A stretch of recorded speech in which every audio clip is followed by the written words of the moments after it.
Hello friends, Namaskar. I am Grijesh Kumar. You are welcome in this video. Friends, this video is based on practice set 30 which has been created for TGT English preparation. Here direction is given for question number 1 to 5. Answer the questions based on the passage given below. Friends यहाँ पर एक passage दिया गया है जो इस प्रकार से है। उसके बाद जो है इससे रिलेटेड यहाँ पर क्वेश्चन पूछे गए हैं जिनका आंसर आपको दिए गए ऑप्शन से करना है। Here question number 1 is given as since no one is perfect and whole sighted, so it's of no use taking suggestions from other such people to reach a conclusion। इसका answer आपको करना है तो incorrect दिया गया है, so correct option is A. Question number 2 is as follows as it not in our capacity to see the things as a whole, so making a partial judgment is। इसको आपको answer करना है तो यहाँ पर 2 के लिए हो जाएगा नॉट जस्टिफाइड, इसका आंसर हो जाएगा, so correct option is B. Question number 3 is how can one amend and improve his judgement of things. इसका आंसर आपको करना है तो क्वेश्चन नंबर 3 के लिए यहाँ पर आंसर हो जाएगा by consulting other imperfect people, so correct option is B. Question number 4 is what is the meaning of incongruous. Incongruous का यहाँ पर आपको मीनिंग बताना है तो इसके लिए यहाँ पर वर्ड हो जाएगा मीनिंग के रूप में अपसर्ड। अपसर्ड का मतलब होता है बेतुका, इसका मतलब होता है बेतुका, तो इनकॉन्ग्रुअस का मतलब भी बेतुका हो जाएगा।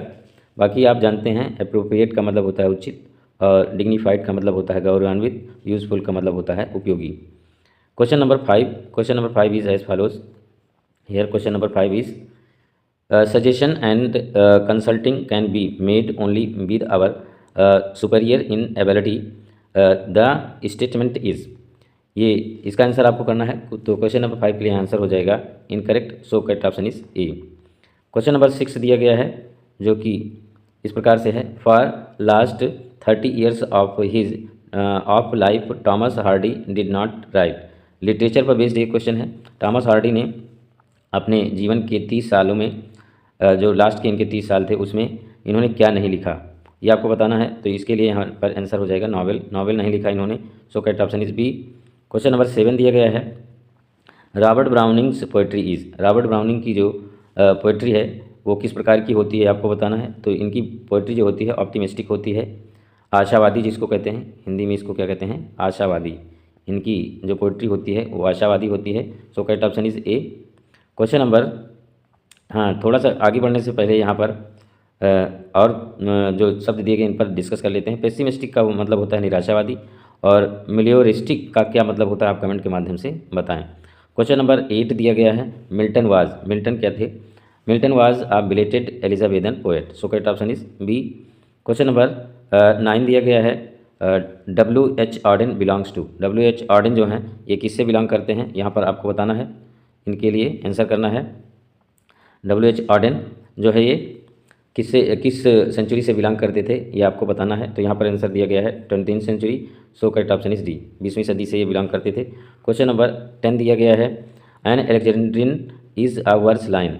एलेक्जेंड्रियन वर्स लाइन जो होती है वो किस प्रकार की होती है यहाँ पर आपको आंसर करना है तो ये होती है एन एम्बिक हेक्सामीटर, 6 लाइन की होती है ये, सो करेक्ट ऑप्शन इज ए।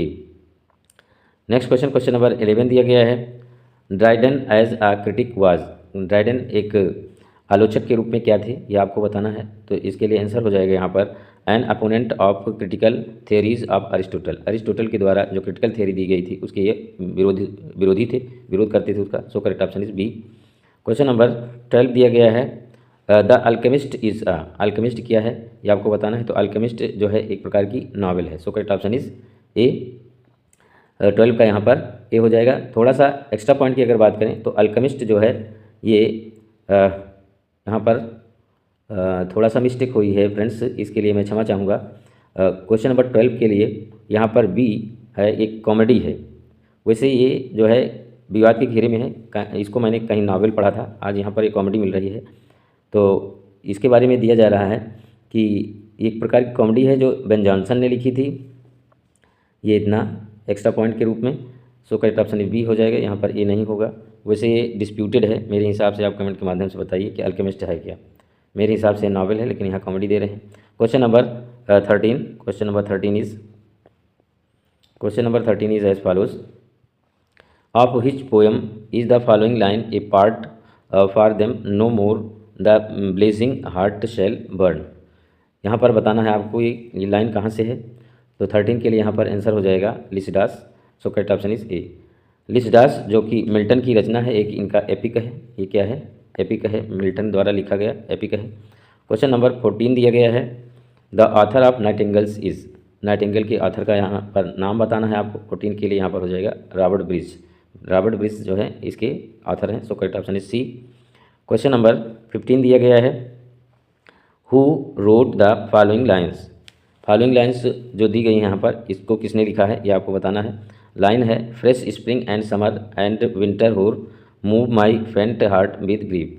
ये लाइन कहाँ से है, किसके द्वारा लिखी गई है ये आपको बताना है। तो 15 के लिए यहाँ पर आंसर हो जाएगा शेली, पीवी शेली इनका पूरा नाम पीवी शेली है।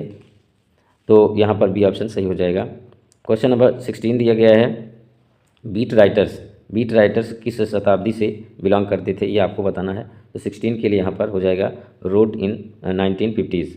1950 से बिलोंग करते थे। सो करेक्ट ऑप्शन इज ए। अगर एक्स्ट्रा पॉइंट की बात करें तो ये जो बीट राइटर्स हैं ये लेट 1950 से शुरू होते हैं, 1960 तक ये रहते हैं। ये बीट राइटर्स में एलेन जिंजबर्ग और विलियम स्पेंसर, ये इनके नाम आते हैं। जैक कैरोक और जो है इनका जो स्टार्टिंग है वो 1943 से माना जाता है। क्वेश्चन नंबर 17 दिया गया है, E M. Forster belong to. E M. Forster किससे संबंधित हैं ये आपको बताना है। 17 के लिए यहाँ पर आंसर हो जाएगा the Bloomsbury group. So correct option is C. अगर एक्स्ट्रा पॉइंट की बात करें तो जो ई.एम. फॉस्टर हैं इनका जन्म 1879 में हुआ था। इनका जन्म 1879 में हुआ था लंदन में। कहाँ पर हुआ था? लंदन में इनका जन्म हुआ था। ये एक्स्ट्रा पॉइंट हुए। और इन्होंने जो रचनाएं की हैं वो हैं angels fear to tread, the longest journey जो है इनकी रचनाएं हैं कुछ। और क्वेश्चन नंबर 18 दिया गया है, in which Charles Dickens novel we come across a character called mister Micawber. किस नावल की बात यहाँ पर चार्ल्स डिकेंस की हो रही है ये आपको बताना है। 18 के लिए यहाँ पर आंसर हो जाएगा David Copperfield. So correct option is B. Question number 19 दिया गया है, to use another person's thoughts writings as one's own is called. दूसरे की साहित्यों, विचारों या लेखों का जो अपना बना लेते हैं, अपने साहित्य में यूज करते हैं, उसको क्या कहा जाता है? इसके लिए कौन सा शब्द है आपको बताना है। एक प्रकार से ये जो है सब्स्टिट्यूशन है। तो यहाँ पर दिया गया है प्लेगरिज्म। प्लेगरिज्म कहा जाता है साहित्यिक चोरी, इसको हिंदी में कहते हैं। So correct option is A. Next question, question number 20 दिया गया है, willing suspension of disbelief is a phrase coined by. ये फ्रेज किसके द्वारा कॉइन किया गया है? 20 के लिए आपको यहाँ पर आंसर करना है। तो 20 के यहाँ पर हो जाएगा कॉलरिज। कॉलरिज के द्वारा एक कॉइन किया गया है। So correct option is B. Question number 21 दिया गया है, the beginning of the modern realistic drama in England took place with the writing of Caste a play written by. इसका आंसर आपको करना है। इसके ऑप्शन यहाँ पर दिए गए हैं 21 के ऑप्शन यहाँ पर दिए गए हैं। यहाँ से आपको बताना है कि कौन सा ऑप्शन सही है। तो यहाँ पर सही ऑप्शन हो जाएगा Robertson. So correct option is C. Robertson इसका उत्तर हो जाएगा। करेक्ट ऑप्शन सी हो जाएगा। नेक्स्ट क्वेश्चन, क्वेश्चन नंबर 22 दिया गया है, the author of Samson Agonistes was very easy and very important for TGT. इसको मैं आपके लिए छोड़ देता हूँ, कमेंट के माध्यम से अवश्य बताएं कि इसकी ऑथर कौन है सैमसंग एगोनिस्टिस की। क्वेश्चन नंबर 23 दिया गया है, who of the following poets belongs to the fleshy school of poetry. Fleshy school of poetry से कौन बिलोंग करता है ये आपको यहाँ पर बताना है। 23 के लिए यहाँ पर आंसर हो जाएगा डी.जी. रोसेटी। डी.जी. रोसेटी जो है ये फ्लेशी स्कूल से बिलोंग करते हैं। So correct option is D. Question number 24 दिया गया है यहाँ पे, loyalties criss cross each other is a dialogue in a play.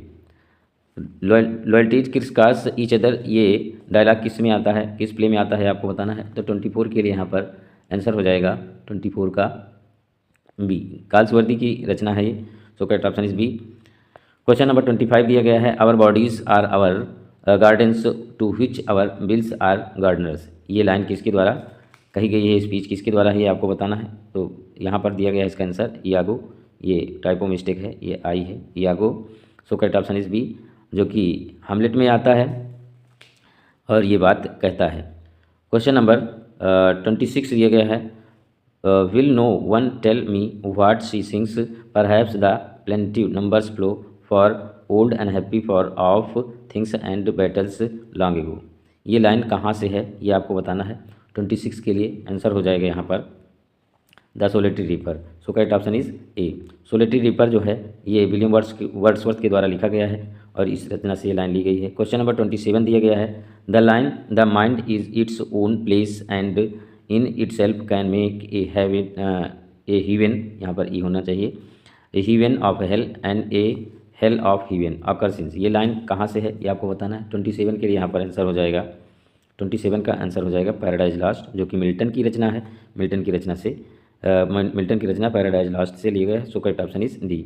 Friends यहाँ पर एक क्वेश्चन मैं आपसे करता हूँ, बहुत बढ़िया क्वेश्चन है, अक्सर पूछा जाता है टीजीटी में कि a heaven of hell a hell of human, तो इसमें किस प्रकार का फिगर ऑफ स्पीच यूज किया गया है कमेंट के माध्यम से अवश्य बताएं। कमेंट नहीं करते हैं आप लोग, कमेंट करने से ज्ञान का आदान प्रदान होता है, आप कमेंट अवश्य किया करें। Question number 28 the lines age cannot wither her nor custom stale her infinite variety. ये लाइन कहाँ से है ये आपको बताना है। 28 के लिए यहाँ पर आंसर हो जाएगा एंटोनी एंड क्लियोपात्रा से लाइन ली गई है। So correct option is C. Friends यहाँ पर भी एक क्वेश्चन मैं आपसे पूछ लेता हूँ कि एंटोनी एंड क्लियोपात्रा ये किसके द्वारा लिखी गई है। Question number 29 Portia is the heroine of the play. Very easy, बहुत ही पॉपुलर क्वेश्चन है, बहुत इंपॉर्टेंट भी है टीजीटी के लिए। पोर्सिया जो है किस प्ले में हीरोइन होती है ये आपको बताना है। तो यहाँ पर इसका आंसर हो जाएगा 29 के लिए the merchant of Venice. So correct option is D. ये किसकी वाइफ होती है आप कमेंट के माध्यम से बताएंगे। Question number 30 is given here. Yes, question number 30 is as follows.